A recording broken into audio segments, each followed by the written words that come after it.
É, cadê Tatiana? Ela não vai participar da mesa? Vamos começar. Olá pessoal, tudo jóia? Boa noite aí com vocês. E estamos aqui mais uma vez no nosso, no nosso webinário, tá certo?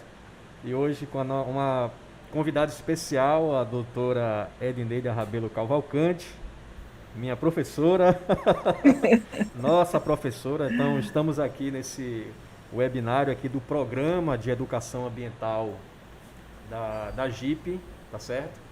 E eu estou aqui junto aqui no estúdio aqui com a doutora Tatiana, que está aqui como moderadora. Ela está aí moderando aí, vai ficar na moderação aí do chat, que tá essa transmissão está sendo ao vivo, né, pelo nosso canal do YouTube. E estamos também com online aqui com o professor Marcílio Nascimento, que é coordenador de educação ambiental do município, da Secretaria de Educação e de Inovação do município de Goiânia. E tá aí, daqui a pouco ele vai falar aí das suas palavras de boas-vindas. E é isso. Então, esse webinário ele faz parte do nosso projeto, da programação do nosso projeto de educação ambiental, que este ano de 2021 está focado na formação de professores, né, de educadores aí da rede municipal do município de Goiânia. Então são 8 módulos de formação que começamos em maio. Essa formação vai finalizar em dezembro. É uma formação totalmente online, nesse novo modelo agora, nesse novo universo digital, de trabalhar, né, a educação nessa nova forma que essa pandemia impôs a gente, né? Então, e o segundo módulo, o primeiro módulo, a gente trabalhou os aspectos de como criar um projeto de educação ambiental. Nesse segundo módulo, agora em junho, trabalhamos aí a questão de como trabalhar a educação ambiental dentro desse universo digital, né? As ferramentas tecnológicas que podemos utilizar para trabalhar essa temática da educação ambiental. E hoje, nesse evento ao vivo, nessa masterclass, né, nessa aula master, trazemos aqui a nossa professora querida, doutora Edneida Rabelo Cavalcante, que é pesquisadora da Fundação Joaquim Nabuco e é uma referência aqui em Pernambuco, no Brasil e também internacional, certo? Então, vocês vão aprender bastante aqui com ela. Ela vai trazer esse assunto. O nosso debate hoje vai ser sobre os desafios e as oportunidades de se trabalhar a educação ambiental no universo digital. E ela vai puxar esse debate aqui com a gente aqui. Então, hoje, e vocês fiquem à vontade aí para vocês que estão nos acompanhando ao vivo, de fazer suas perguntas, suas colocações, seus comentários, porque o debate vai ser bastante rico. Tá chovendo bastante, né, Tatiana? Eu não sei se Muito, talvez vocês muito. escutem o barulhinho aí da chuva, o som da natureza, né? Os sons da natureza, vocês escutem aí um barulhinho. Eu espero que a internet não caia, né? Por conta dessa questão. Tá chovendo muito forte mesmo. Inclusive, a APAC, né, já anunciou um alerta aqui para a região com relação a essa questão das chuvas. Então fiquem ligados, fiquem atentos com relação a isso aí. Então é isso. Ok. Então vamos começar o nosso webinário. Eu vou passar aqui a palavra agora para o nosso professor Marcílio. Ele dá as boas-vindas a todos vocês. E aí, professor Marcílio, como é que anda as coisas?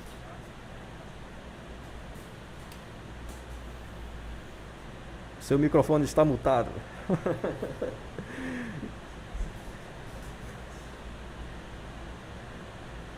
Vamos ver aqui. Isso. Ok. Ok, professor. Olá, pessoal. Boa noite a todos, especialmente a que estão nos assistindo, né, os professores e professoras da nossa rede municipal de ensino de Goiânia, né?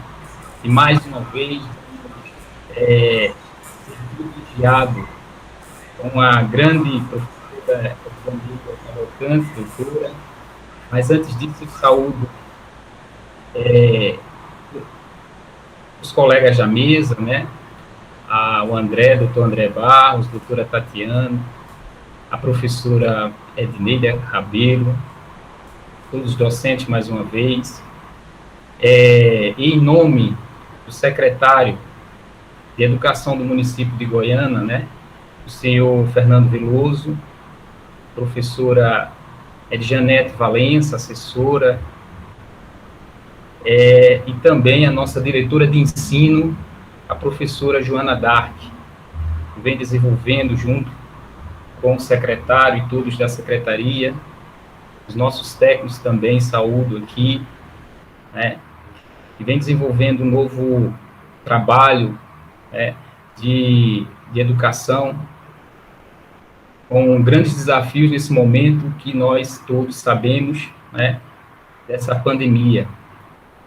As boas-vindas à professora doutora Divaneira Cavalcante, né, que o doutor André já falou bem aí sobre, ela é uma pesquisadora da Fundagem, e vale lembrar da nossa live anterior, né, André, que foi também a abertura, a primeira live desse nosso programa e projeto de educação ambiental, em elaboração de projetos, a professora Solange Coutinho, que é também a nossa parceira, amiga de trabalhos e projetos da professora Edneida, né, professora, lá da Fundagem, e que tem realizado atividades, trabalhos de oficinas, né, antes da pandemia, com os nossos professores, né, da nossa rede, além dos professores, né, agricultores, pescadores, marisqueiras, do município de Goiânia, né, das praias de carne de vaca, lá do entorno da Resex, a Cal Goiânia, né, da reserva extrativista, esse grande ecossistema, né, que nós temos no nosso município, riquíssimo, dentro de uma ampla biodiversidade. Portanto, professora, esse tema que a senhora vai trabalhar conosco agora, com nossos professores, é um tema muito provocador, muito complexo, né? A educação ambiental no mundo digital, desafios e oportunidades. E para nós, com certeza, e a Tatiana está aí passando para a gente com grande propriedade esse tema também no curso, né? No curso que está em andamento, no segundo módulo. Estou vendo, estou monitorando, estou assistindo. Ela traz novidades muito interessantes para a gente nesse âmbito dessa nova complexidade do mundo moderno, acerca dos desafios e oportunidades das transformações digitais que a sociedade vem vendo, e até após nas nossas discussões da mesa, professora, eu vou provocar a senhora e uma reflexão sobre essa sociedade 5.0, né? Nessa era pós-pandemia, essas transformações digitais que vem revolucionando as organizações, né? E modificando também a prática de diversos setores, sobretudo da educação, né? E devido à crescente adoção dessas novas tecnologias. Portanto, professora, fique bem à vontade, né? E, com certeza, vai ser uma brilhante palestra que a senhora vai nos proporcionar para aprendermos muito nessa sua linha de pesquisa na tecnologia ambiental, que a senhora bem trabalha na Fundagem. Seja bem-vinda. Passar agora também a palavra para a doutora Tatiana, foi instrutora aí do módulo 2, para ela fazer também suas considerações. Oi, boa noite, pessoal. É um prazer estar novamente aqui com vocês e recebendo a professora Edneida, o professor Marcílio, né, para essa noite aí. Aproveitem bastante. Eu estarei com vocês aqui acompanhando pelo chat. Qualquer dúvida, perguntas, comentários, vou transmitir aqui para a bancada. Ok? Vamos nessa? Obrigado, doutora Tatiana. Então, vamos dar continuidade aqui. Passar aqui a palavra agora para a nossa professora Edneida, para começar a iniciar aí a sua palestra, a sua aula sobre essa temática.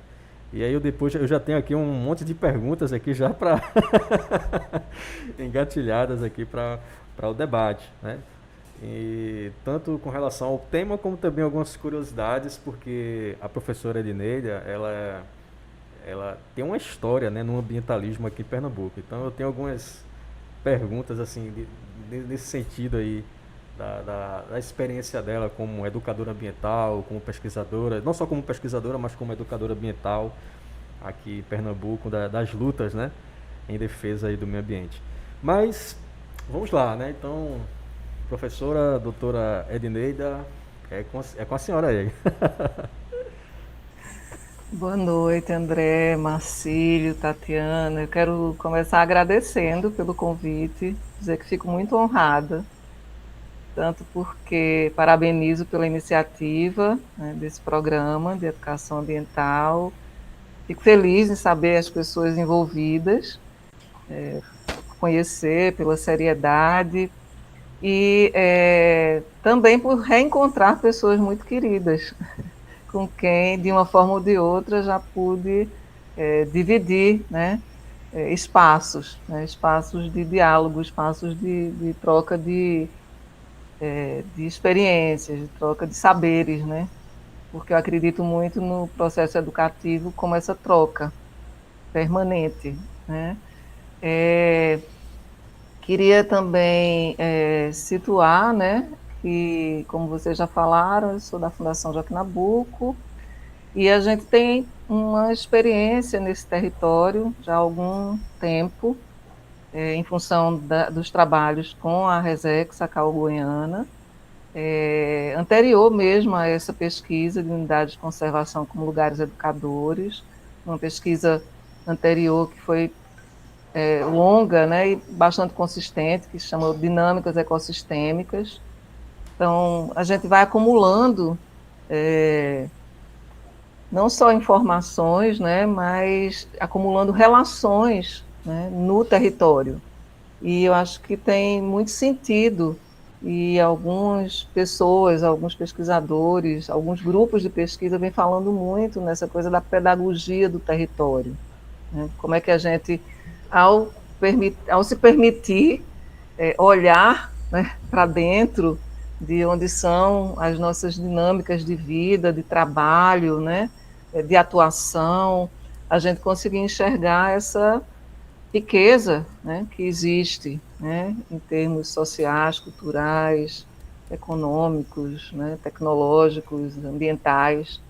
E aí isso nos traz efetivamente muito material, muitos elementos com os quais a gente pode estar trabalhando, né, no campo, né, da educação ambiental, né, podendo conectar questões que são dessa dinâmica, né, do território com questões mais gerais, né, que rebatem no território, mas o território não é um lugar passivo, digamos assim, onde simplesmente as coisas chegam e acontecem, né, tem toda uma dinâmica que também responde a isso. E aí, por acreditar muito nessa perspectiva cultural, né, e de outras lógicas que a gente precisa trazer para o nosso universo de trabalho com a educação e com a educação ambiental. Marcílio me conhece, se a gente tivesse presencial, a gente já estava fazendo uma roda dentro da outra, ia dançar ciranda, ia começar de uma outra forma, conseguindo se olhar. Eu acho que é uma das grandes limitações que a gente tem, né? Principalmente quando é pelo YouTube, que a gente sequer vê as janelinhas, só estou vendo vocês aqui por enquanto. Essa necessidade de que a gente traga outras pulsações, outras lógicas, outras linguagens. E aí eu vou usar, né, dar uma de cantora, mas trazendo uma ciranda feita por um colega professor da rede municipal, estadual, eu acho, mas que ele é em Itimbu, que ele trabalha. E que a gente pôde encontrar, o professor Rogério, acho que talvez várias pessoas conheçam, ele trabalha muito com essa coisa da cultura local. E a ciranda diz assim: O pescador, por favor, me pesca um peixe, mas não demora, eu quero cirandar. Já faz um tempo que eu espero essa jangada, ouvindo as ondas e o balanço do mar. O pescador, por favor, me pesca um peixe, mas não demora, eu quero cirandar. Já faz um tempo que eu espero essa jangada, ouvindo as ondas e o balanço do mar. Com isso, eu Que quero dizer lindo. que, além de qualquer aparelho, qualquer tecnologia, qualquer possibilidade fantástica que a gente tem, e eu acho que isso é algo que a gente não pode simplesmente trazer para o plano da crítica, né? Das questões negativas que a gente tem desse chamado mundo digital, mas para além de qualquer coisa, se a gente não traz a pulsação de vida, né? As coisas são simplesmente, né, tecnologia, né? São puramente instrumentos e depende, né, de nós e do nosso uso e de como é que a gente vai fazer uso, né, dessa tecnologia, o que vem em termos de possibilidades é, educativas, educadoras, né? Então, é minha mensagem de abertura. Precisa ter pulsação, precisa ter vida, né? Precisa ter conexão, precisa ter relação, né? Precisa tocar o coração, precisa ter uma educação que tenha sentido, né? Sentido e dialogue com a vida, né, das pessoas. Tá? Eu fiz uma pequena apresentação e eu estou considerando mais do que uma aula, mais do que uma palestra, um esquenta para a gente bater um papo. Joia. É assim, trazer algumas reflexões, e aí eu vou mostrar para vocês o caminho que eu escolhi. Ontem eu conversei um pouco com o André. Ainda tentei fazer uma coisa mais tecnológica, mas não tive como. Ainda estou engatinhando em algumas coisas. A gente fala, mas não faz, né? Tem muito disso. Fala, mas não sabe fazer. E é um roteiro e a gente poder ter tempo para dialogar, né? Tá bom? Já estou Joia. encabulada aqui. Eu nem tinha começado a falar, André já disse que tem uma lista de perguntas, isso, Com mas é por certeza. aí. Deixa eu ver aqui para eu partilhar direitinho.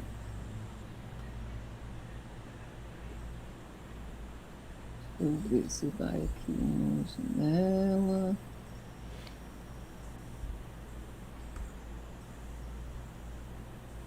Espera aí, primeiro deixa eu projetar aqui. Enquanto a professora está. Já tem um monte aqui de professores aqui, já estão acompanhando aqui a nossa live. Gostaram da ciranda, viu? Estão aqui Que ba- bom. batendo palminhas.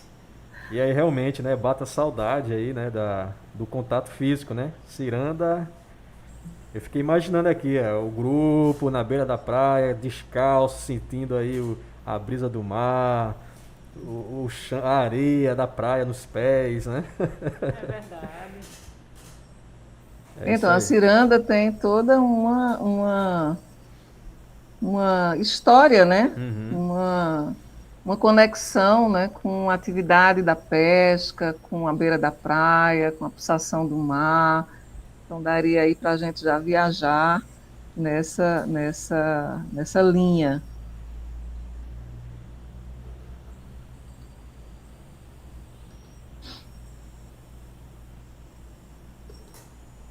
Eu não estou conseguindo compartilhar, André. Eu Tu, posso tu tentar podes aqui. passar por Posso, aí, posso, sem problemas. Deixa eu só. para a gente não perder muito tempo. Uhum. Então vamos compartilhar aqui.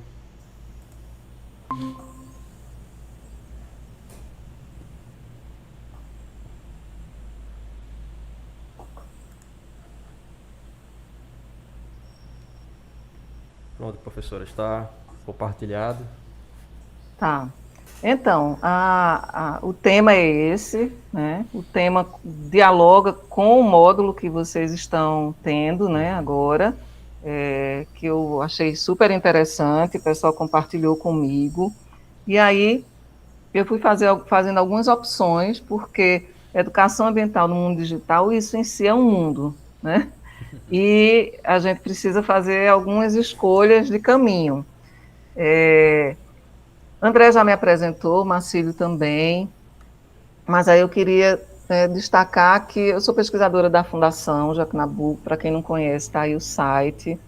Na Fundação, atualmente, eu estou com essa pesquisa, Unidade de Conservação como Lugares Educadores, mas trabalho muito com o tema da educomunicação, com gestão local, né, da água, sempre muito dentro das dinâmicas participativas, metodologias participativas. Eu também integro uma ONG que se chama Associação Águas do Nordeste, aí eu coloquei o caminho, né, para o Instagram da Anne. Atuo como voluntária, né, no Espaço Agroecológico da Várzea, e aí também está o link para quem quiser dar uma olhada. E no meu percurso, nessa linha de trabalhar com o participativo, com outras linguagens na educação, trabalho muito com esse universo das danças circulares e estou no processo de formação em arte-terapia. Por que eu digo isso? É porque nós somos muitos, né? O tema é amplo e nós, individualmente, cada um tem uma trajetória ou muitas trajetórias que convergem, né? E isso é importante a gente dizer, porque no processo de comunicação as coisas não são simplesmente unilaterais, né? Eu escuto algo, ou eu me deparo com informação e com imagem, e todos vão ver, entender e interpretar da mesma forma.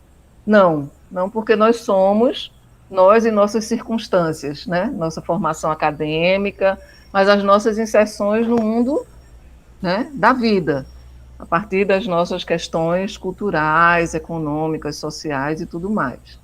Então, no seguinte, eu vou falar um pouquinho, tu pode passar, André? Posso. Que caminho eu decidi seguir, né? A gente poderia ter muitas abordagens para esse tema. A gente poderia olhar pela questão das tecnologias da informação e da comunicação, mas isso vocês estão vendo no módulo, né?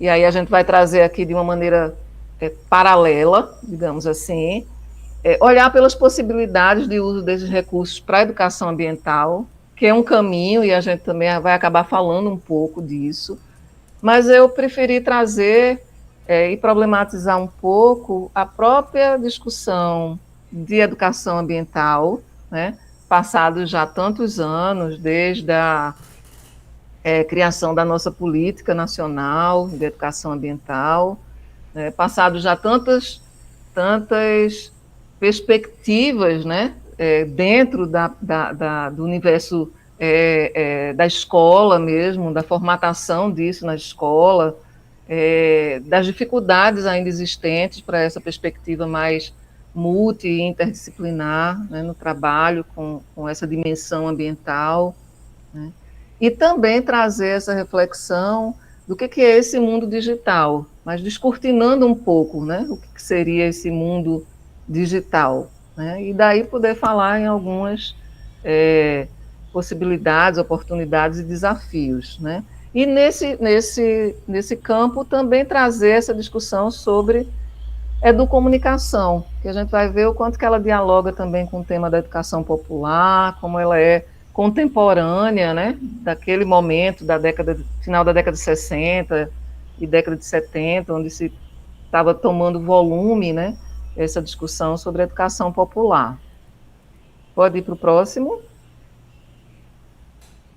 Então, eu acabei me empolgando com algumas imagens que foram me chegando essa semana, né? E eu gosto de ir salvando as imagens, às vezes é pelo WhatsApp, às vezes é pelo Facebook, e uma das imagens que chegou essa semana é essa composição aí, né, de algumas cenas, né, de um seriado infantil, talvez a maioria das pessoas não não tenho acompanhado, mas apesar de que ele foi até mais ou menos 1987, é um seriado da Hanna-Barbera, né? E que ele é de 62, 1962, e o que eu acho curioso é que ele antecipava coisas tecnológicas, né? No mundo familiar. E coisas, por exemplo, que vão desde o telefone celular, né, até a teleconsulta, né, ou até todos os meios de informação, como jornal, tudo pela internet, ou até mesmo o bronzeamento artificial, enfim. Ele também antecipa algo que eu acho que acaba dialogando com uma obra que eu acho bem interessante, eu gosto muito de ficção científica, que é 1984, do George Orwell, e que também antecipa algo que é muito forte quando a gente trabalha com esse chamado mundo digital, né? Que é esse olho, né? do grande irmão, do Big Brother, né? Que é um termo muito presente na obra e que se converteu num programa, né, aí de televisão, que depois a gente até vai falar um pouco disso também. Então, nessa foto que tem a família e uma televisão, né, com o que seria o chefe do pai aí da família, para mim também é uma referência do como esse mundo digital ele é invasivo, numa certa perspectiva, e de como ele é controlador também, né, se nós não tivermos uma consciência dos limites disso, tá? Então, pode ir. A outra reflexão que eu gostaria de fazer... Então, tu voltas no anterior, André. Sim, poxa. Esse universo aí, que é de 1962, né, ele nos traz uma coisa também bastante significativa, né, que era todo um processo de aceleração, né, de tecnologias, muito presente e muito impulsionado pela Guerra Fria, mais do que influenciado por uma questão da ciência. A ciência acabou usufruindo disso, os laboratórios, os pesquisadores nas mais diversas áreas, mas o que acelerava, né, os avanços, se é que a gente pode chamar de avanços, né, nessa linha, né, de criação, né, de computadores cada vez mais potentes, digamos assim, né, para a época, era a Guerra Fria, né? Capitalismo, né, versus socialismo, comunismo, Estados Unidos versus União Soviética, pós-guerra mundial, né? Então, todo um cenário que faz com que haja corrida à Lua, né? A criação dos satélites, que hoje tem um papel grande também para a gente na temática ambiental e na construção, né, de conhecimentos, mas eles se inserem nessa lógica, para a gente não perder de vista. E aí, na década de 70, que a gente tem, né, a presença do final, né, final da década de 60, início da década de 70, da rede compartilhada, né, do início, dos primórdios da internet. E eu trago isso porque é muito pouco tempo, né, e tantas coisas já mudaram, tantas coisas já deram saltos gigantescos, né. Essa rede, né, compartilhada, a internet, num primeiro momento, ela era de compartilhamento de equipamentos, né. Depois é que ela se transforma no www, que é essa rede mundial de computadores que partilha, né, as informações, que hoje em dia tem a nuvem, que para uma pessoa mais idosa e que não acompanhou essa alfabetização digital tem dificuldade, né? Eu lembro que minha avó tinha uma grande admiração por telefone, tipo, atender o telefone e falar com uma pessoa que estava distante. Imagina o que é que ela iria pensar desse universo agora, onde as informações vão para a nuvem, né? É muito abstrato, é algo interessante no sentido da nossa compreensão mais articulada, né? Mais complexa. Mas eu queria dizer que isso também está inserido no que os pesquisadores chamam, né, da terceira revolução industrial, né? A gente já está na quarta revolução industrial, né? Mas tem um geógrafo, né? Eu sou geógrafa de formação, que é o Milton Santos, que aí ele dá um nome que eu acho que é bem interessante, ele chama de revolução técnico-científica informacional, né? Exato. Ela vai ser essa tríade, né? Essa composição. Ela tem a tecnologia, tem a ciência, né? Tem a tecnologia e tem toda essa velocidade que se cria, né? Esse rompimento de barreiras relacionado à informação. Então, é interessante que a gente situe isso. E é em 92 que aparece essa grande rede, né, de alcance mundial, a partir, né, da criação dos sites e, bem, de todas as derivações que tem a partir disso, né. Um salto gigantesco que é dado com essa criação do aparelho celular, né. Eu nem botei umas imagens antigas dos primeiros aparelhos, né, que eram aqueles tijolões, e do quanto que também isso rapidamente se aprimorou, né, se sofisticou para esses aparelhos finos, modernos e tudo mais. Mas, assim, duas perguntas que eu digo que é olhar por dentro, né, da questão desse mundo digital. Isso tudo está ao alcance das mãos? Será? De que forma? Né?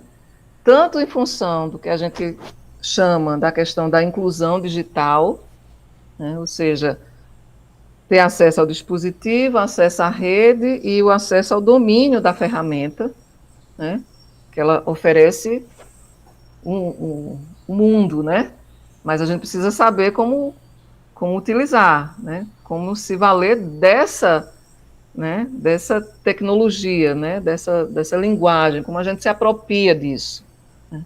E aí eu trago um dado, né? Que é do Centro de Tecnologia da Informação Aplicada, que está dentro de uma instituição ligada à Fundação Getúlio Vargas, e ele diz que em 2020 existiam 424 milhões de dispositivos digitais, entre computador, notebook, tablet e smartphone, em uso no Brasil, né? São 334 milhões de celulares inteligentes nesse universo todo, uma gama significativa de celulares, né? É bastante representativo e mais do que a população do Brasil. Não significa que todos tenham acesso. Já é um dado interessante, porque significa que um grupo tem mais acesso a mais de um desses equipamentos, certamente. Eu olho aqui pela minha casa e aqui em casa eu já contabilizo eu, meu filho, cada um com celular, eu, meus dois filhos, cada um com celular, né? E usando também seus equipamentos notebook específicos. Então, eu própria aqui já, cada um de nós tem pelo menos dois, né? Então, se a gente coloca isso, a gente também tem que colocar em perspectiva num contexto socioeconômico, porque isso não é uma realidade para uma parcela significativa da população. E quando tem o aparelho, o acesso à rede é limitado, né, ou inexistente. Eu acho que quem é professor está percebendo claramente isso, nesse desafio que é trabalhar de forma online, e muitas vezes não domina a ferramenta, né, ou as ferramentas. E a outra forma que a gente também pode olhar para isso é o que é que tem por dentro desses aparelhos. Que materiais? Onde é encontrado? Como é explorado? Né? Como é que a gente também abre, né, essa caixa, literalmente essa caixa, né, que tem uma parte, né, significativa de um plástico duro, cuja origem é o petróleo, né, que tem a tela, né, de cristal líquido, que já tem outro tipo de origem, e que tem vários componentes na sua bateria, né, em todas essas engrenagens aí internas, muitos produtos. O objetivo aqui não é a gente esmiuçar isso, mas eu queria trazer para que a gente, né, reflita. E aí o próximo a gente já pode ir um pouquinho além, né? Um desses produtos é o lítio, né? E eu trouxe aqui como imagem do que é a maior reserva de lítio do mundo, que fica na Bolívia. Eu esqueci de fazer uma setinha, eu não sei se dá para identificar, né? Essa imagem aí que tem, né, uma paisagem desértica, né? E ela tem uma areazinha branca aí no meio do mapa que fala Uyuni. Isso, essa área branca toda aí é essa área desértica que fica a mais de 3.000 metros de altitude, e é interessante que a gente perceba que a Bolívia, juntamente com o Chile e a Argentina, eles vão deter 75% da produção mundial de lítio. Tá vendo? Tecnologia aí ajudando. Mas se a gente olha, por exemplo, quais são as maiores empresas de bateria do mundo, não estão sob o domínio desses países que são os produtores, né, desse mineral. Elas estão no Japão, Estados Unidos, China e Alemanha, né? Eu trago isso porque o tema da mineração é, inclusive, um tema extremamente polêmico no mundo inteiro, no sentido de que tem inúmeros, né, desdobramentos significativos e negativos, né, em relação ao ambiente no qual as reservas, né, estão inseridas. Nesse caso específico, inclusive, com muitas questões relacionadas à utilização da mão de obra, as condições de utilização de mão de obra, e um mundo também nessa linha. Tu passas para o próximo. Um outro mineral bastante utilizado é o tântalo, né? E uma das maiores reservas fica na República Democrática do Congo, né? E mais especificamente no leste do Congo, numa região chamada Bandulo. E aí tem um globo terrestre com um continente africano, pintadinho ali de verde, a República Democrática do Congo, mas eu também destaquei o mapa do continente africano, porque a gente toma sempre como uma coisa única, né? É também um universo pouco trabalhado e pouco conhecido. Isso tem um sentido, porque que a lógica que predomina, porque o que a gente escuta na televisão é Estados Unidos e Europa, e olhe lá, um pedacinho de cada coisa, e o resto do mundo parece que não existe, né? Então, só para colocar claramente que existem inúmeras questões ligadas ao uso do trabalho infantil, a questões de degradação ambiental, envolvendo a exploração do tântalo. E ele está no nosso celular, né? E a gente problematiza pouco isso, né? A gente fala do uso, da importância, né? De certa forma vibra quando tem o lançamento de um novo smartphone, deseja, né? Porque a gente vive numa sociedade em que o consumo é muito utilizado, então tem toda uma lógica que é de que as coisas ainda servem, né? Mas se a pessoa tem condições, ela vai comprar o novo porque é o último modelo, né? Então, tem uma lógica nisso para quem tem acesso, e às vezes quem não tem também se endivida para ter esse novo equipamento. E o que é que acontece com tudo isso, né? Pode passar o próximo. Não, tu voltas ainda, André. Eu estou aqui tentando não deixar de falar nada, né? Esse tal do tântalo, ele é considerado o coração do smartphone, né? mas também ele é considerado, né, um grande causador, né, de impactos negativos, né, e de mortes e de questionamentos a algumas empresas que, além de serem produtoras, né, das baterias, elas também são detentoras de algumas minas. Então, se vocês forem buscar na internet, vão ver em fontes, né, mais confiáveis, vão ver várias questões relacionadas a processos, inclusive,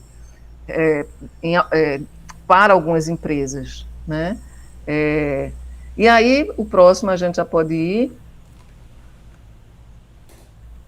é a importância de que a gente que trabalha com educação ambiental e nessa linha de uma educação ambiental mais crítica, né, precisa fazer, que são as perguntas, né? E essa pergunta, e depois, também se transformou numa pergunta de ouro da economia circular, que é um ramo da economia que vem sendo, né, buscado, né, já também por algumas empresas, né? Então, e depois? E depois que não serve mais? E depois que quebra? E depois que a bateria não serve? Né? O que é que acontece com tudo isso? Né? Que perguntas a gente pode estar fazendo e que respostas a gente vai estar tendo? Né? Eu estou trazendo algumas informações muito gerais, mas a gente pode estar buscando coisas muito mais específicas para a nossa realidade. E eu digo que 45 minutos não é nada, viu, André? Já estou aqui olhando para o tempo. Mas eu vou tentar não passar muito disso para a gente ter bastante tempo para dialogar.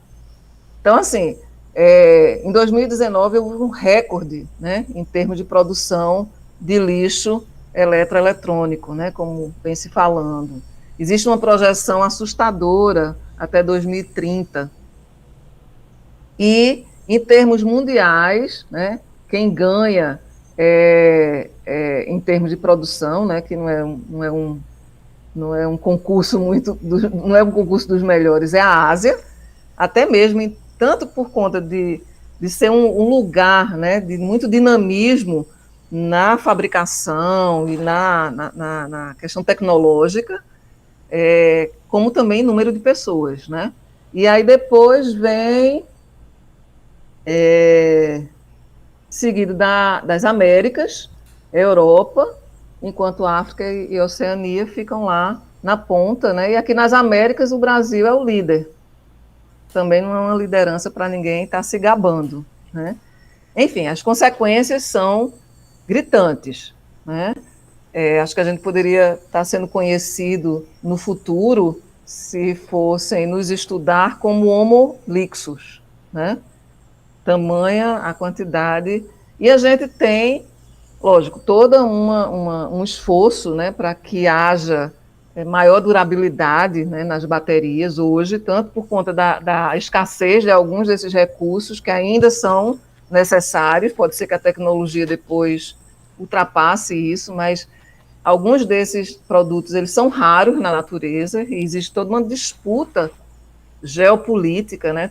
Tem um outro geógrafo que eu gosto muito, que chama Carlos Walter Porto Gonçalves, ele tem um livro que chama Globalização da Natureza, ou a Natureza da Globalização, e ele vai mostrando, né, alguns mapas que coincidem ações militares, né, das grandes potências, ou estratégias, né, de presença em territórios próximos às grandes reservas, porque existem interesses estratégicos, né?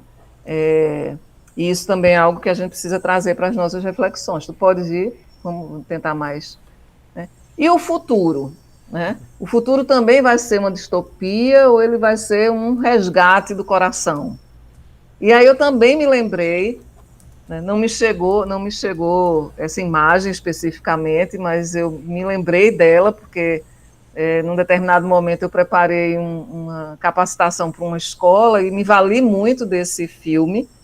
Eu não sei se vocês recordam, acho que ele é de 2008, é um desenho animado da Pixar, chama Wall-E. Isso. E ele é fantástico, né? Eu até recomendo que vocês possam ou assistir ou revisitar. Que eles falam de um futuro que é em 2800 e alguma coisa, em que a Terra se torna inviável, tamanha é a questão da degradação e da geração de resíduos, né? E ela se torna inabitável, e os rios são poluídos, a atmosfera é poluída, e o que é que acontece? Ele não fala assim no filme, mas é mais ou menos assim, quem tem dinheiro, né, escapa para uma nave que fica vagando aí pelo espaço, buscando algum lugar que possa ser habitável, e fica um robozinho, né, que não tem manutenção, mas ele vai meio que se humanizando, né, e ele não desiste do planeta, né. Em um determinado momento ele encontra uma planta como sinal de que o planeta estava se recompondo, né, se reestruturando, e essa nave manda um robô para fazer uma visita, enfim, ele faz contato com esse robô. Não vou dar o spoiler, a dica geral do filme, não, mas assim, no final ele fala, ele resgata a necessidade de conexão humana, né, de diálogo, né, de esperança, de trabalho coletivo, e transforma esse futuro distópico, esse futuro negativo, digamos assim, em algo que nos alenta, né? Tu podes para o próximo. Eita, eu acho que tem uma imagem antes. Tu tiras ela, Tu afasta essa imagem de cima, tu consegues, André? Deixa eu tentar aqui. Tem uma imagem atrás dela, porque era para ela estar animada. São duas imagens, isso. Pode até dar uma diminuída, isso, pronto. E aí eu vou contar para vocês uma historinha para a gente ir fechando isso, né? É uma historinha das antigas revisitada. É das antigas porque era uma das historinhas um texto curto que eu utilizava muito lá no início da década de 90, 1995, 97. A Fundação, inclusive, foi pioneira, né? E eu e Solange, a gente teve a oportunidade de trabalhar muito junto com o pessoal da Universidade Federal, na época, a professora Raquel Caldas Lins, e oferecemos um curso, acho que foi o primeiro curso de especialização em educação ambiental. E essa historinha eu gostava, porque era uma página curta, e ela falava mais ou menos assim, né, que ela é revisitada porque eu incrementei para a situação atual, que mudou, né? Era tipo um pai num dia de domingo e o tempo inteiro ele estava plantado na frente do computador ou usando lá o WhatsApp dele, né? E tinha filho, né? E o filho demandava para que ele pudesse brincar, demandava por atenção. E uma das coisas que ele mantinha como hábito antigo, né, quase inexistente, era ler o jornal impresso. E aí ele estava lendo o jornal e era uma notícia sobre, né, o desmatamento, né, na Amazônia. E aí tinha uma foto da floresta intacta, né, e várias informações sobre o desmatamento, a repercussão disso, inclusive, distante daquele espaço, né, no clima de outras regiões.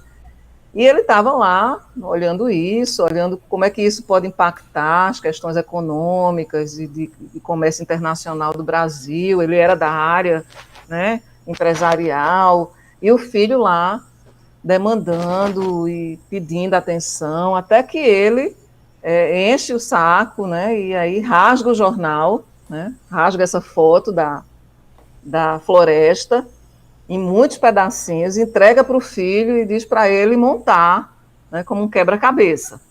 E segue lá no WhatsApp e tudo mais. E um pouco rapidamente, né, o filho volta com a imagem montada, né? E aí ele diz, como é que pode, né? Como é que você fez isso? Né? Porque essa imagem da mata é muito difícil, né, de conseguir compor. E aí o filho diz assim, não, eu observei que do lado, né, do outro lado da página que você estava lendo, tinha uma foto com pessoas, e eu montei as pessoas e a mata se montou do outro lado, né? Então, eu fico me perguntando qual é o grande desafio que a gente tem nos processos educativos e na perspectiva da educação ambiental, nessa linha de uma educação ambiental crítica, né, que consiga, digamos, desvelar, consiga abrir, né, isso que às vezes nos chega de uma maneira superficial, provocar, né, algo que é inerente ao ser humano e depois a gente vai perdendo no nosso processo de socialização, que é a pergunta, né? A criança pergunta de forma espontânea e a gente vai depois se fechando, né? Que é a gente conseguir entender o que nos levou a essa desconexão, né, com a natureza, sendo natureza, né, porque nós somos natureza, mas o que é que explica essa dificuldade, né, de nos vermos de uma maneira integrada, de nos vermos parte e de nos importarmos? O que é que construiu isso, né?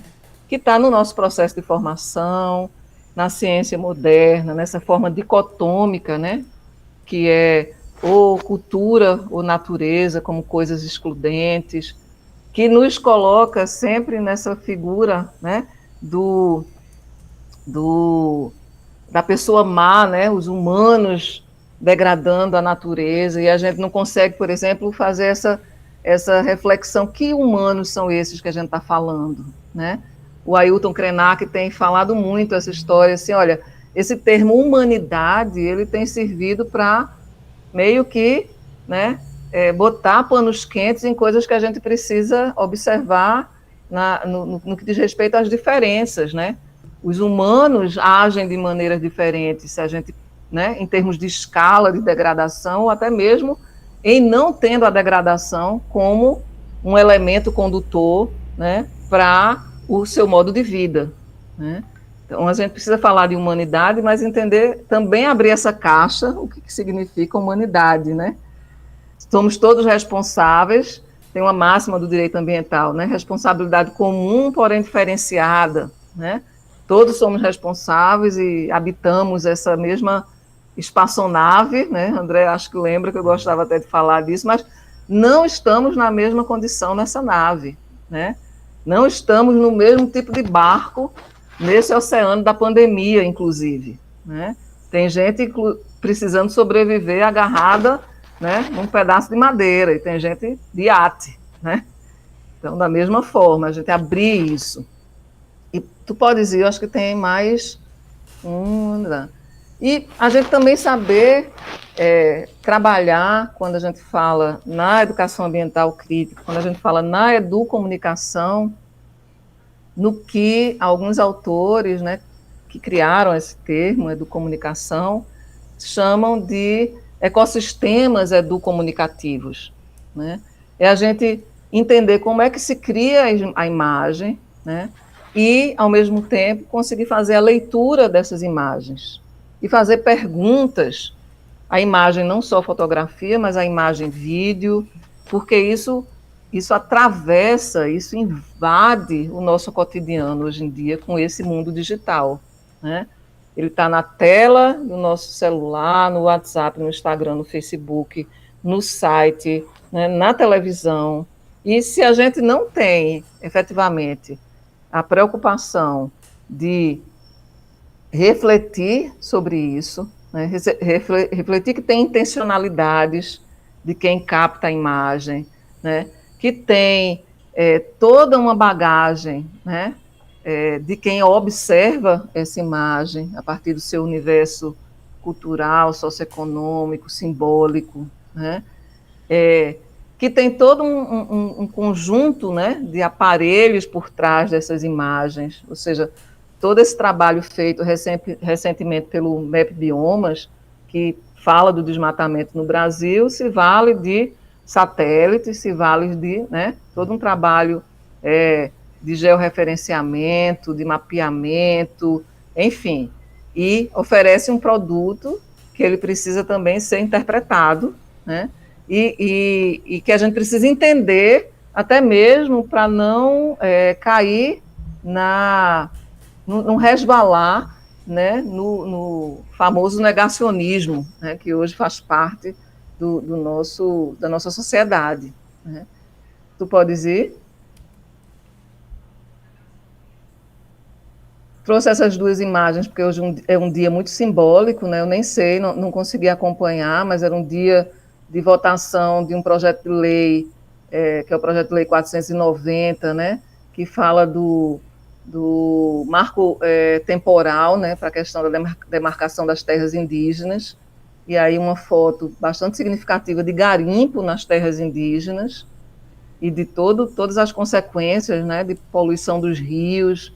Para se ter uma ideia, na Amazônia já tem vários lugares onde você tem rios fantásticos e, como a montante tem garimpo, você tem água contaminada e a população não pode usar essa água, né? Precisa de outras fontes de água por conta de contaminação por mercúrio, por exemplo, né? E as questões que a gente precisa encarar enquanto sociedade é quais são os limites que a gente quer colocar, né, no uso dos recursos e entender quais são as consequências dos nossos posicionamentos ou da nossa falta de posicionamento sobre essas questões. Né? E pode ir, que agora acho que é o último mesmo. Tá. E por onde seguir num mundo de incertezas, né? Incerteza é uma coisa que sempre fez parte do mundo, mas essa palavra parece que entrou mais no vocabulário da gente de uns tempos para cá. E a pandemia trouxe isso com muita intensidade, né? Na verdade, a gente tem um mundo que a gente não domina, que a gente acha pretensamente que tem o controle, mas que a gente não tem o controle, né? E daí, para a educação, a gente precisa aprender a trabalhar com novos paradigmas, né? Então, eu estava colocando ali uma referência que quando eu mandar esse slide para que você possa partilhar com o grupo, eu corrijo isso, viu, André? Certo. Que é a Isabel Carvalho, que é uma pessoa que tem uma trajetória grande, né, no trabalho com a educação ambiental, e sempre muito provocadora, né? Tem um livro que se chama O Sujeito Ecológico, ela tem vários, né, livros, e ela fala muito dessa necessidade da gente trabalhar com novos paradigmas, novas visões, né, de mundo sobre esse tema, né, da natureza, né, do humano. E uma das questões que ela fala, né, que é a necessidade da gente refletir sobre a nossa ciência moderna e essa visão separada, sociedade. Está aí Marcílio mostrando o livro, a capa do livro dela. Não sei se no YouTube todo mundo vê essa tela que a gente está participando.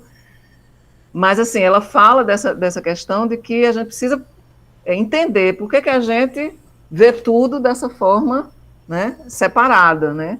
E, com isso, a gente se desobriga, inclusive, da nossa responsabilidade para com, né?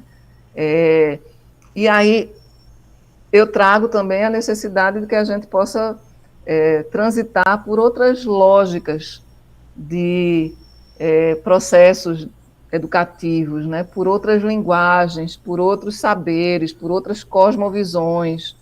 Eu estou trazendo 2 exemplos aí, porque são autores indígenas que têm alcançado repercussão e espaço na mídia, né? O Ailton Krenak é uma liderança indígena que é mais conhecida, né, por conta do processo de criação da Constituição de 1988, mas recentemente ele está publicando, né, e com isso ele também coloca na nossa lógica, né, mais ocidental e acadêmica o pensamento dele, né, ele vai disputar também o pensamento dele, né, e um dos livros é esse, Ideias para Adiar o Fim do Mundo, né, e outro livro dele é A Vida Não Precisa Ser Útil, né, e eles têm PDF. E o outro é o Davi Copenhauer, com esse livro, A Queda do Céu, que aí já é mais elaborado e é fruto de uma longa entrevista que ele dá, né? Não é ele que escreve diretamente, né? Um jornalista. Mas aí trazendo mais para próximo dessa realidade do território aí onde está Goiânia, né? Entender, por exemplo, os saberes inseridos na pesca, né? Junto ao pescador artesanal, né? Na pesquisa da gente, uma das coisas fantásticas decorrentes das oficinas que a gente pôde desenvolver, e uma delas foi com o município de Goiânia, foi ter ousado colocar no mesmo processo professores e pescadores e marisqueiras. E isso foi muito interessante, o diálogo que isso que possibilitou, esse encontro de saberes, né? Os professores, a grande maioria, né, sem nunca ter tido essa oportunidade de conversar e de entender os processos que estão aí, né, fazendo parte da pesca, e isso gerou consequências, né, de vários trabalhos de escolas terem ido para essas comunidades de pescadores, marisqueiras, né, de terem convidado vários desses participantes para irem para a escola, e esse movimento e essa possibilidade do encontro, ela é muito rica, né? Ela é, como é que eu diria, potente, e a gente sequer imagina o que isso pode gerar, o que isso pode colocar em movimento, né? Então, por onde seguir no mundo de incerteza, eu diria que a gente precisa decolonizar o nosso saber, né? Descentralizar desse saber convencional europeu, eurocentrado, né?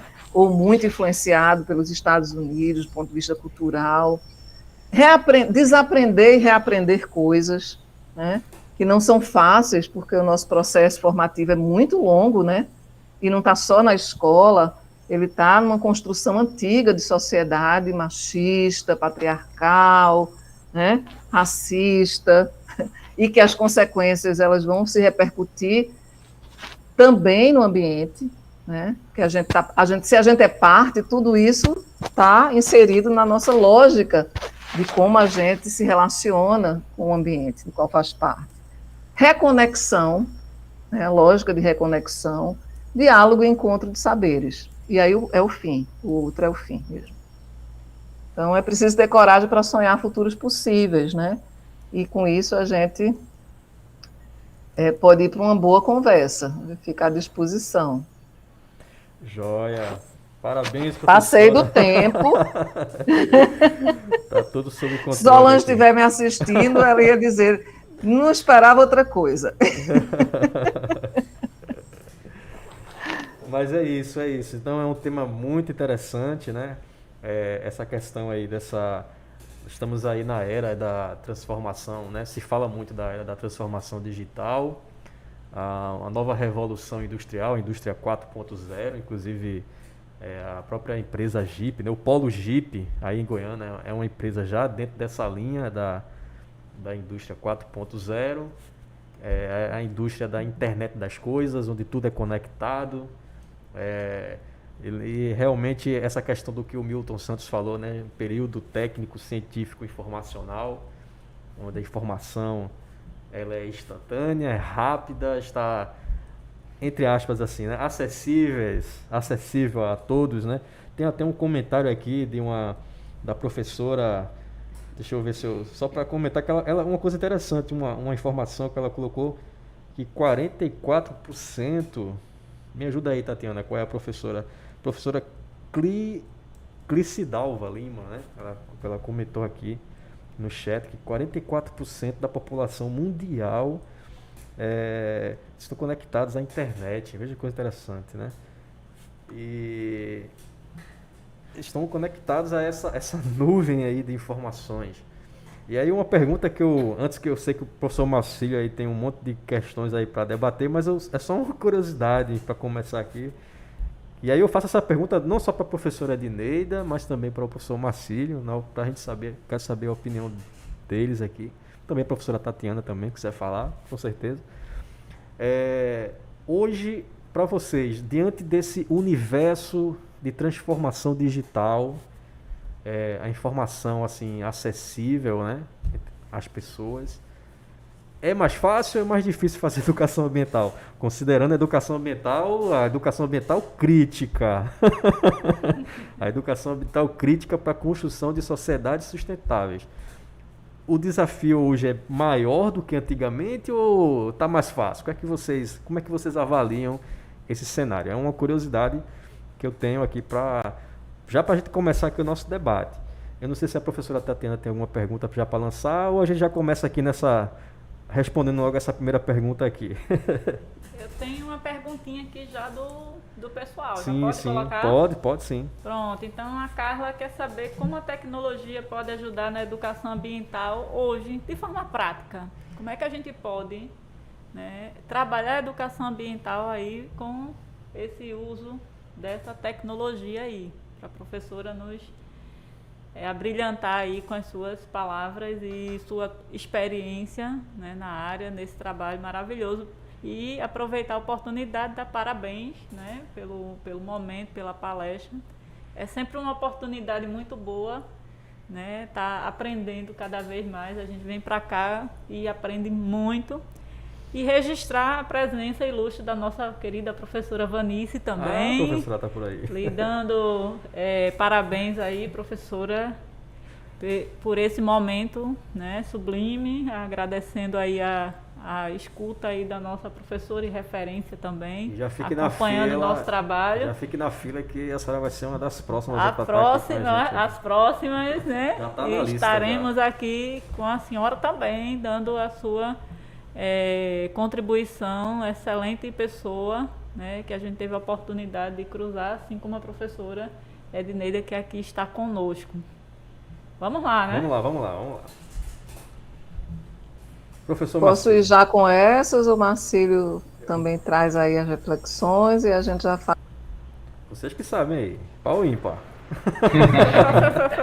Vai, Marcílio, que aí a gente já faz uns blocos para conversar. Certo. Eu não quero me estender muito, que o André já me classificou aí, né? Já puxando a minha orelha, André, mas não tem como um tema desse, depois da palestra aí, da fala da professora aí com grande propriedade, instigar a gente, né? Embora eu sou muito leigo nesse assunto dessas novas tecnologias aí no ensino e com a ferramenta de educação ambiental, né? Eu quero só chamar alguma atenção aqui, destacar alguns pontos muito importantes que a professora Edneida falou para a gente, né? Porque ela trouxe esse tema de uma forma tão suave, né? Da gente pensar, né, a educação ambiental com esses desafios das novas tecnologias, né? De uma forma com que a gente relacione muito bem essa forma de viver, né, desenfreada dessas novas tecnologias no mundo hoje, né, com a natureza. Né? Isso é muito importante, porque ela traz essa reflexão, passando para a gente entender como tudo é tão importante a partir do momento da percepção das paisagens. Quando ela traz as imagens para a gente fazer a leitura dela, ela nos remete a procurar, de uma forma holística, observar o mundo, né, que a gente vive. Porque eu costumo dizer, professora, que somos parte desse meio, né? Somos frutos da natureza, somos totalmente natureza, e a senhora traz essa reflexão, passando para a gente esse desafio que a gente tem com essas novas tecnologias para não se apropriar dela de forma exagerada, impensada, né? Sem uma racionalização própria do que é o ser humano, né? Porque a pandemia traz para a gente o não contato, e a gente tem que ter muito cuidado com isso, né? Esse afastamento físico, que se diz social, né? E a gente já tem um déficit muito grande com a natureza. Imagine se as tecnologias novas, porque cada era tem seus contextos, né, tecnológicos, seus avanços. A senhora traz um geógrafo que me permita dizer que é um dos nossos maiores geógrafos do mundo e é brasileiro, lá da Bahia, o Milton Santos, com o pensamento dele da década de 90, tecnologia científica informacional. A técnica, ele descreve a técnica até chegar às novas tecnologias. Isso já naquela época, eu li um livro dele chamado Por uma Outra Globalização, professora. Ele é ele é tão interessante para hoje, né? Ele de ontem para hoje, para a gente entender melhor essas relações que a senhora traz do ser humano com a natureza. Então, essa pontuação aqui me chama a atenção, com o início da sua fala das escolhas de caminho. Como devemos caminhar, né, por esse mundo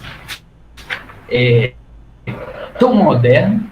Por isso que eu disse que eu traria uma reflexão, ao mesmo tempo, uma provocação, porque eu vi que até André falou dessa geração que a gente tem, né, desse mundo hoje do 4.0, já tem autores que falam das sociedades 5.0, André, né, que vai além da sociedade 4.0, que é essa sociedade industrial da informação, professora, porque a sociedade 5.0 é a sociedade da superinteligência.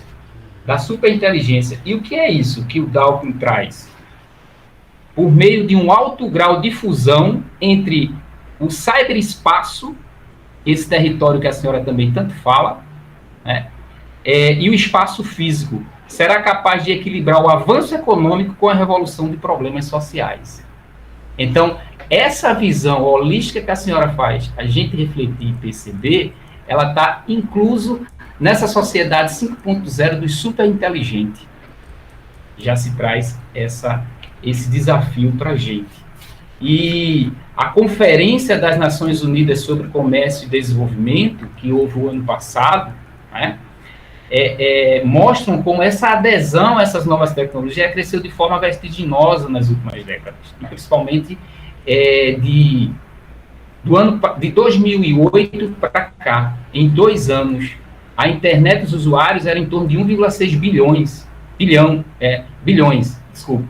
E hoje é 4,1 bilhões que essa conferência, através de estudo, traz para a gente. E no Brasil, o isolamento social, ela está desencadeando, né, por essa pandemia, aumentou o interesse consumidor muito grande e significativo dessas compras de novos softwares, plataformas digitais, que a gente está aí, né, aprendendo muito para entender como essa ferramenta da educação ambiental, como desafio, traz para a gente. Então, eu faço essa reflexão e essa provocação diante dessa sua fala muito interessante e do final, por onde seguimos no mundo de incerteza. Esses novos paradigmas epistemológicos que a senhora traz, citando essa grande professora Isabel Cristina de Carvalho, que é uma referência para a gente na educação ambiental. E para encerrar essa minha fala nesse momento, pega com uma frase muito interessante todo esse contexto desse mundo, né, digital, cibernético, em que o Zygmunt Bauman, ele diz que essa sociedade foi criada para acreditar que todos os caminhos para a felicidade são através das compras. Olha aí a questão do consumo, professora. Não é? Que ele já traz isso desde a década de 2000, o Zygmunt Bauman. Então fica essa reflexão, eu não vou fazer nenhuma pergunta para a senhora no momento. Posso ir? Pode, professora. Eu não sei se eu vou dar respostas, não, ou vou fazer mais perguntas. Ótimo. Mas, assim, quando a Cris Dalva diz que 44% da população mundial está conectada à internet, né, é algo bem significativo. Né? A gente pode fazer algumas perguntas. Realmente estamos conectados? Né? Verdade. O que é que significa estar conectado? Né? Poder acessar e, sei lá, a gente desliza, né, esse mundo digital, que a gente simplesmente faz isso, a gente mal lê, né, mal tem um excesso nisso, né, tem um excesso que, inclusive, vários estudiosos na área da psicologia, na área da neurociência, têm trabalhado para entender as consequências disso, né, desse excesso de informação. Informação não necessariamente é conhecimento e é saber, né? Ele pode, inclusive, né, perturbar o juízo. A gente fica com essa sensação que não está acompanhando, não sei vocês, mas às vezes eu preciso me reeducar e dizer, epa, peraí, não vou dar tempo, não vou ter tempo, né? Se a gente imagina que na época dos gregos o conhecimento todo do mundo cabia, quer dizer, do mundo ocidental, né, cabia numa biblioteca, hoje o conhecimento todo do mundo ocidental e para além dele, né, está na nuvem, digamos aí, de uma maneira inimaginável, né, e a gente não vai conseguir acompanhar tudo. E aí, a outra coisa que eu trago, na pergunta da Carla, ou antes de ir direto para o que ela colocou, é um dado que eu ia fazer uma tabelinha e não deu tempo. Ontem eu até comentei com o André, que eu fui procurar, né, e a Google disponibiliza isso, se vocês forem olhar, vocês vão poder encontrar isso, quais são as palavras-chave mais buscadas no mundo. E eles também fazem um recorte por país, né? E aí eu digo, não vou ter tempo de ir muito lá atrás, né? Mas eu vou sair do período de pandemia, que o período de pandemia criou uma situação muito diferenciada, e aí eu fui para 2017. Né?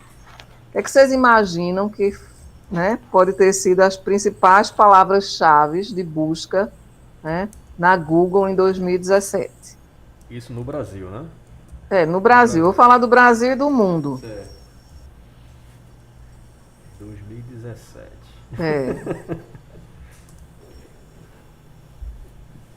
Para a gente poder ter uma reflexão do que é que significa ter... Sustentabilidade é uma?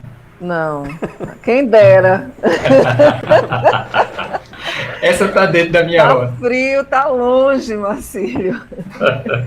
Eu estou trazendo isso para que a gente entenda que ter a ferramenta, né, e ter o acesso, isso não é suficiente se a gente não começar a fazer reflexões mais de fundo, né, provocativas, inclusive, para nós mesmos. Né? O que é que a gente busca, como é que a gente usa o nosso tempo, como é que a gente digere, né, todo esse aparato, né, da tecnologia da informação. Né? Então, vejam vocês, em 2017, no Brasil, as 3 principais palavras-chave foram Big Brother, tabela do Brasileirão e apareceu o Enem. Né? No mundo, as 2 primeiras foi o furacão Irma e o iPhone 8. Né? Lógico que isso é muito influenciado, né, pela quantidade de pessoas que têm acesso à rede mundial de computadores, né, no mundo, né? Então, a gente tem que balizar por aí. Aí o Google também faz o seguinte, o que foi mais pesquisado, porque a gente tem aquele sistema de busca, o que é, né, e como fazer, né? Então, tem coisas assim que eu não sei nem o que é, nem teve tempo de pesquisar, né? Em 2017, nessa busca, o que é, as palavras foram pangolim. Pangolim é esse animal, né? Que tem uma suspeita de que o coronavírus veio. Isso. Mas isso em 2017, eu achei estranho. Sararra e TBT. O que é TBT? Bem, 2018 no Brasil vem Copa do Mundo, Big Brother de novo e eleições, né? Foi um ano de eleições. E no que tem fascismo, intervenção militar, o lúpulo, ursal. Né? 2019 vem Copa América, tabela do Brasileirão e Gugu Liberato, como as palavras-chave. Né? E aí parece que a pandemia deu uma sacolejada, que eu espero que fique, não sei. Em 2020 aparece como principais buscas coronavírus, auxílio emergencial, as eleições de 2020. E em 7º lugar, é interessante isso, que aparece o Google Classroom. Né? Todo mundo desesperado, os professores desesperados para saber como usar o Google Classroom. E em 2020, na busca o que é, aparece lockdown, quarentena, pandemia, cadastro único, coronavírus e fascismo, né? Mas eu estou trazendo isso para que a gente entenda, e essa pergunta que ela faz é bem interessante, como a tecnologia pode ajudar a educação ambiental. Então, a gente precisa, primeiro, estruturar o que é que a gente está entendendo como processo educador, né? Que educação ambiental a gente pretende trabalhar, porque o resto tudo é instrumental, né? Aí eu tenho um universo que eu própria posso me capacitar e saber como fazer um podcast, editar vídeo, saber baixar isso, né? Saber criar grupos, né? Então, é um universo aí fantástico e muito vocês vão estar vendo no próprio módulo, né? Mas o que eu estou trazendo é essa reflexão anterior. Como é que nós estamos preparados para lidar com tudo isso, né? Como é que nós estamos preparados para sermos leitores críticos de todo esse mundo, né, imagético, né, que vem a partir das mídias sociais, né, que vem a partir, né, do nosso acesso a programas de televisão, enfim. Como é que a gente se prepara, e isso é uma das grandes discussões dessa temática, né, da educomunicação. Primeiro, como é que eu vou estar preparado para entender como é que se produz um programa, como é que se produz uma informação que chega no celular, como é que eu posso checar a fonte, né? Como é que eu posso, né? Então, tem um conjunto de coisas, senão nós vamos ser simplesmente invadidos. E como educadores, né, a gente tem esse papel fundante de fazer a reflexão sobre a própria tecnologia, né? A educação não pode ser a educação tem que ser, né, no sentido de que ela própria precisa questionar os próprios processos educativos. Então não pode ser educação para a mídia, ela tem que ser uma educação que problematize a mídia, que problematize o desenvolvimento, que problematize, né? Esse desvelar. Eu quis colocar, por exemplo, que é uma outra coisa que a gente pode trazer, na trajetória da educação ambiental, uma das coisas mais presentes em termos de prática nas escolas era ou implantação de horta, ou, né, a chamada coleta seletiva do lixo, que às vezes do resíduo, que às vezes se transformava num grande problema, porque a escola fazia e não tinha como destinar, não estava inserido na cadeia produtiva. Mas o principal disso é que não refletia por que se gera tanto resíduo, né? Na maioria das vezes, ficava inserida nisso, de entender que existia o verde e o azul, cada um uma cor para aquele produto. Às vezes até fazia gincana, né? E a escola ficava... Eu lembro de um depoimento de algumas professoras, dizia assim, se transformou num problema, inclusive. E a grande discussão sobre por que a gente vive numa sociedade onde tudo é descartável, né? Por que a gente está numa sociedade e a gente sequer tem noção do que a gente come, né? Da quantidade de veneno presente no nosso alimento, da quantidade de agrotóxico. Tem uma pesquisa da Fiocruz mostrando a presença de agrotóxico na água após processo de tratamento. Agrotóxico nos alimentos ultraprocessados, principalmente esses biscoitos recheados e por aí vai, né? E a gente problematiza pouquíssimo sobre isso, né? A gente tem uma condição de volta, né, ao mapa da fome, né, no Brasil, quando a gente é o país que tem maior produção de grãos. Como é que é isso, né? Que relação é essa, né? Então, a gente está imbuído desse arsenal, dessas habilidades que a educação ambiental crítica nos coloca.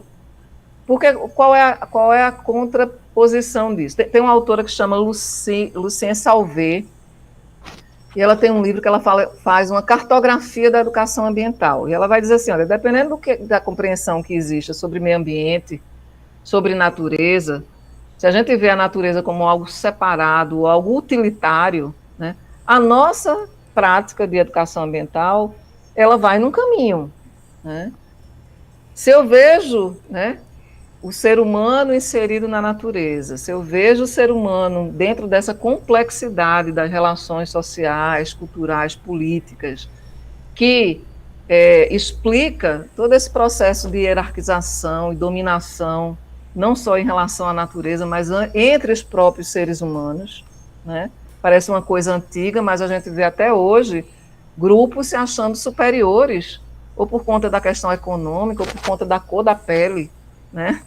Então, ou a gente tem coragem também de refletir sobre isso, ou a gente vai estar meio que fazendo de conta nas nossas ações.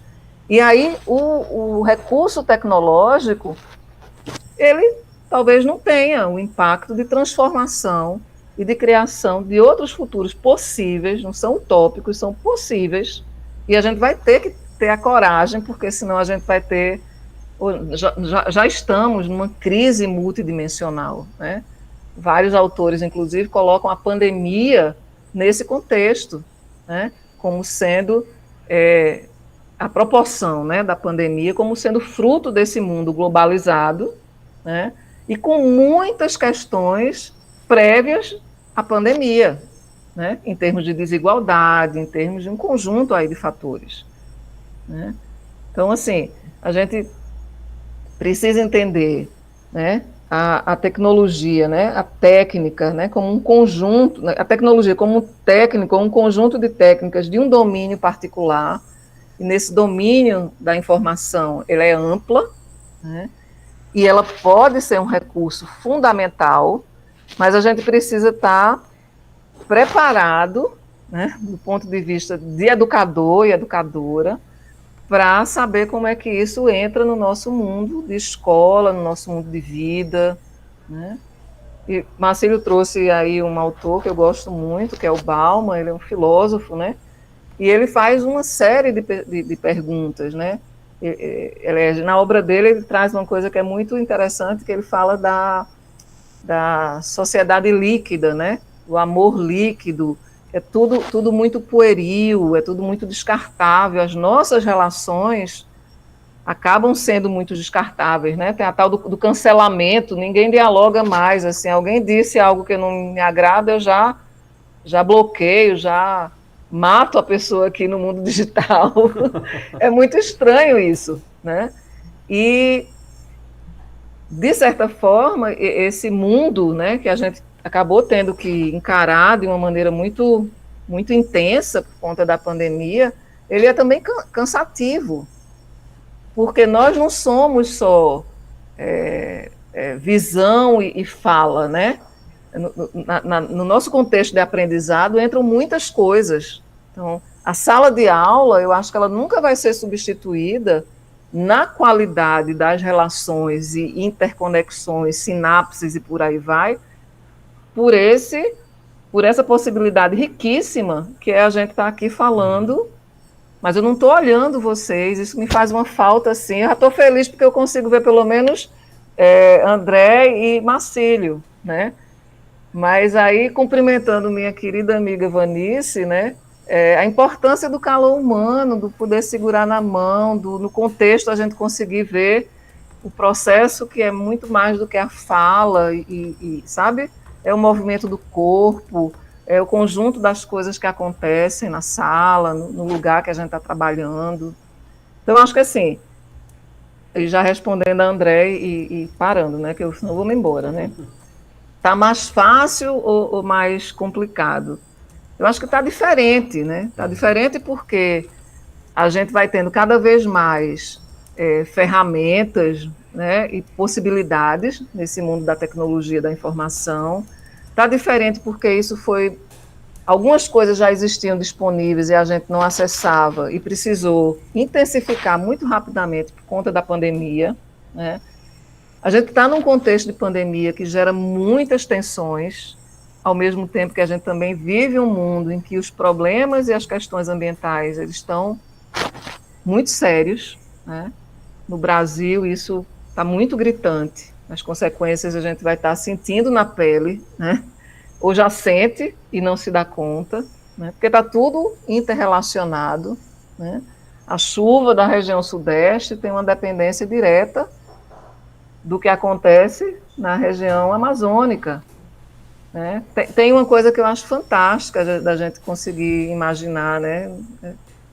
Eu acho que não é só geógrafo que gosta disso, não, mas os chamados rios voadores, né?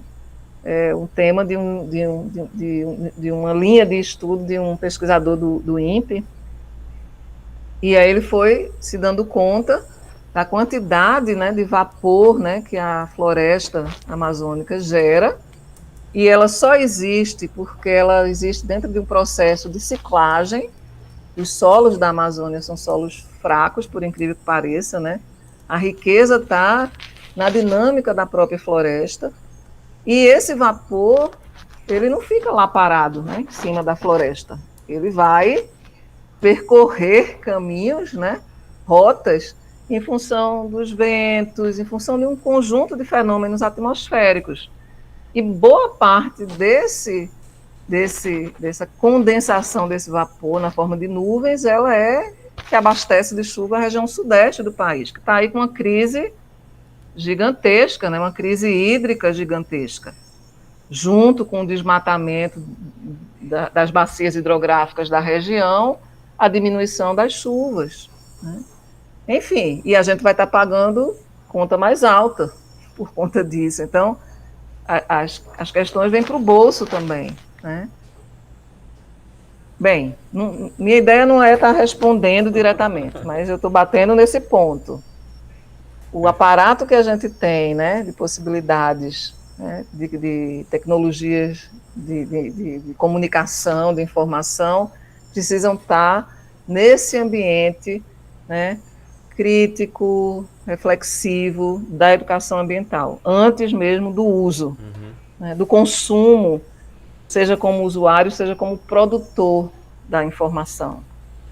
E aí é interessante essa questão, né, desse mundo, né, que tudo é rápido, as transformações são rápidas, informações se atualizando de forma gigantesca a cada momento. E aí eu compartilho também do sentimento aqui do professor, ou é professor, eu acho que é o Gegel, né? Tem um nome aqui, Gegel. Diz assim, é uma sensação de estar ficando para trás. Quando utilizamos recursos do ao vivo e a cores, nos dá a impressão de ser obsoleto em detrimento da utilização de ferramentas tecnológicas. Às vezes eu me sinto assim também, viu, professor? Essa sensação de que você está ficando para trás, obsoleto. E não é, na verdade isso não é verdade, mas é a impressão que se passa, né? Nessa questão da informação, todo dia se atualizando, novas tecnologias, isso faz mal também. Então, se você também não tiver uma consciência do ser, né, de quem você realmente é perante o mundo, perante a sociedade, você vai na onda das massas e se acha obsoleto e fica triste, fica meio depressivo. Então, acho que isso é um dos fatores negativos, né? Que a gente precisa, é um dos desafios que a gente precisa trabalhar nesse universo digital. Mas também tem uma professora que comentou a questão que também essa questão da tecnologia pode também estar gerando ou contribuindo para um processo de desigualdade social, né? Ou é o contrário, né? Talvez a desigualdade social é um processo que contribua para a questão da exclusão digital, né? Porque nem todos têm acesso a esses recursos, a essas tecnologias, e aí podem surgir aí novas classes sociais. O que é que vocês acham com relação a isso aí? André, ela te respondeu basicamente a tua pergunta, né? Exato. Diante do universo digital que você fala, desafio maior e o mais fácil para a educação ambiental, né? É justamente essas tecnologias, elas estão a serviço de quem? Né? Aonde é que ela vai chegar, até se ela chega realmente aos rincões, né? Que é onde a educação ambiental, né, professora, tem que chegar de forma prática, como traz a outra pergunta da menina chamada Carla, né? Como a tecnologia pode trabalhar com a educação ambiental de forma prática, né? Essa prática, nesse momento, ela é muito difícil, né? Porque, como a gente está falando, essa disparidade socioeconômica que é gerada pelas próprias condições políticas, né? Que já é outra esfera que está relacionado a esse campo contextualizado que a professora falou na educação ambiental, né? Chegar a essas periferias, a tecnologia, para corrigir, né, com a ferramenta da educação ambiental, dentro do processo de ensino e aprendizagem, né, essa forma de pensar o ambiente, a natureza, o lugar que você vive, né, e se tornar realmente parte desse meio e transformador dele. Então, se as tecnologias efetiva, né, por meio de N razões, das políticas sociais, da diminuição das desigualdades sociais, né, dessa disparidade que a cada ano está aumentando no nosso país. A professora trouxe essa reflexão, mais uma vez, muito interessante. Né? Nós vamos nadar e, mais uma vez, pedir socorro na beira-mar. Não é isso? Porque, como, mais uma vez, estamos entrando, segundo grandes estudiosos, como Boyle, né, numa nova era, né, em novos paradigmas de se pensar uma sociedade e suas relações. Por isso que a sociedade 4.0, a da informação, ele diz que essa nova era pós-pandemia, né, é uma era dos superinteligentes, daqueles que vê o todo por meio das partes e se inserem nele. Como voltando à professora Cristina, se tornarmos sujeitos ecológicos, sujeitos racionais, sujeitos para saber cuidar realmente do ambiente, da natureza, do lugar que a gente vive. Quando a professora traz, novamente, aqueles dados dos minerais, né? Eu esqueci até o nome, que para mim também foi uma novidade, viu, professora? Esses minerais que a senhora traz aqui e a riqueza de países subdesenvolvidos que tem ele, né? O lítio, né? E o tântalo, né? Um em grande quantidade no Chile, na Bolívia e na Argentina, mas que a produção por meio dele, que gera riqueza maior, está sob o domínio dos países mais ricos.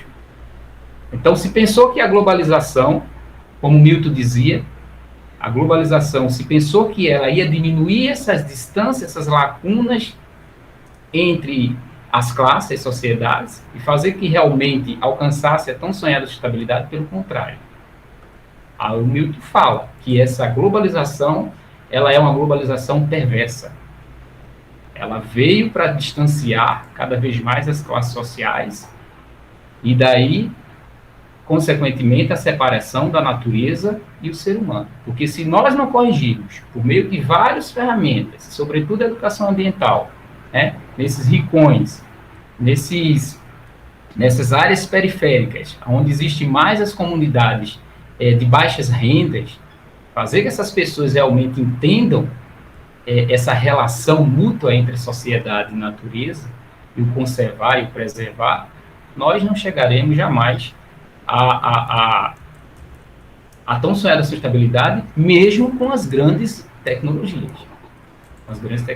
Assim, eu acho que eu respondo um pouco essa prática que a Carla está falando para a gente. E outra coisa é, pós-pandemia, a gente chegar junto dessas comunidades, né, que a gente faz trabalho em Goiânia mesmo, as comunidades ribeirinhas, comunidades de praias, de pescadores, né, que eu gosto muito de trabalhar, a Resex, aquela turma ali, aquele pessoal, aquela comunidade toda, né, chegar junto dessas pessoas.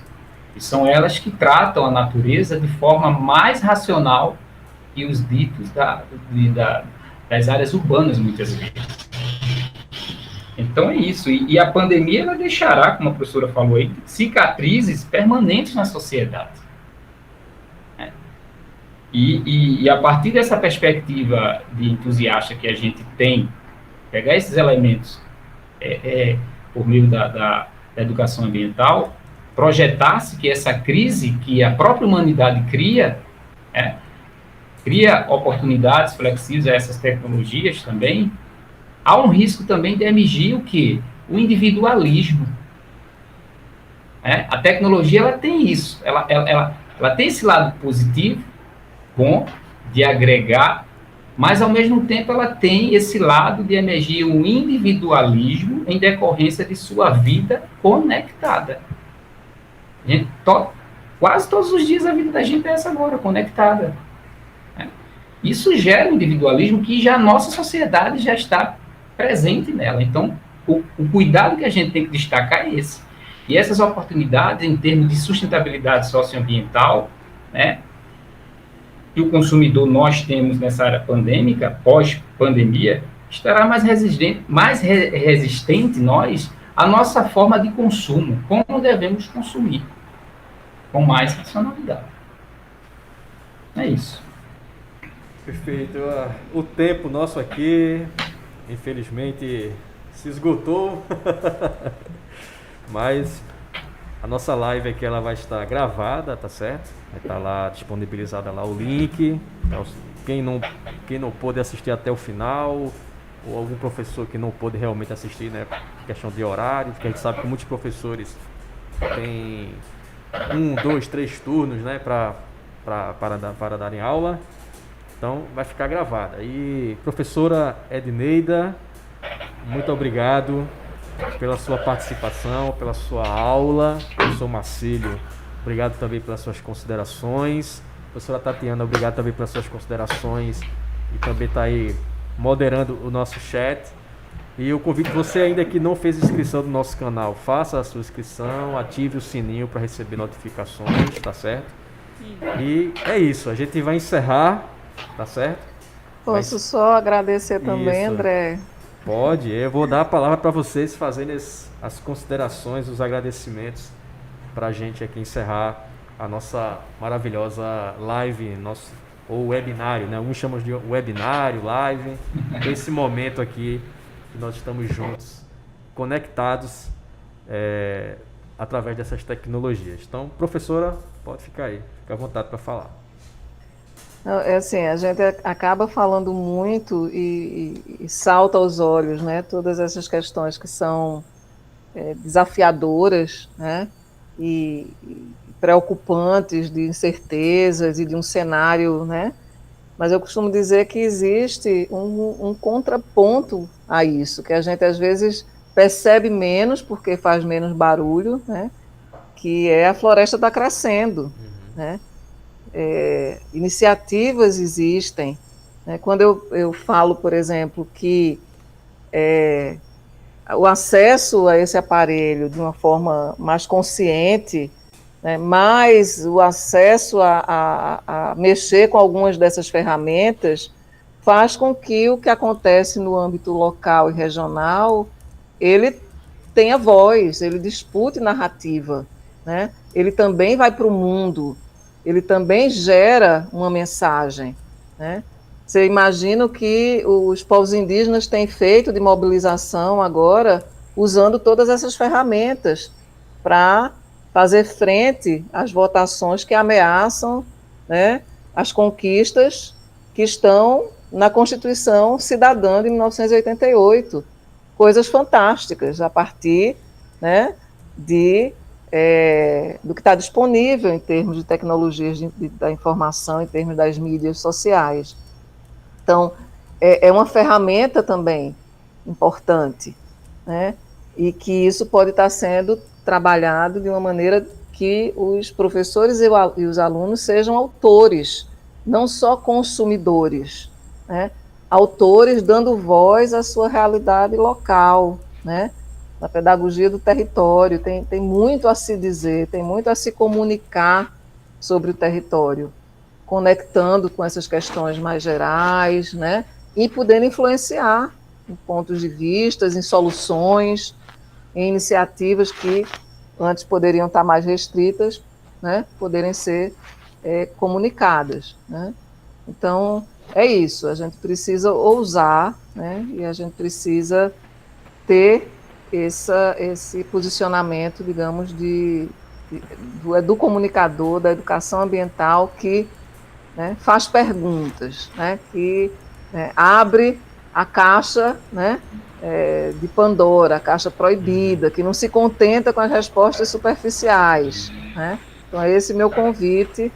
E eu queria agradecer mais uma vez a André, Tatiana, Marcílio, dizer do prazer que foi estar com vocês, mesmo sem vê-los, né? A todos e também a todos os professores e professoras que estiveram conosco, e dizer que eu honro muito esse lugar, né, do educador, né, da escola, né, dos processos formativos, e aprendo muito, né, com as perguntas, com as provocações. Então, fico à disposição.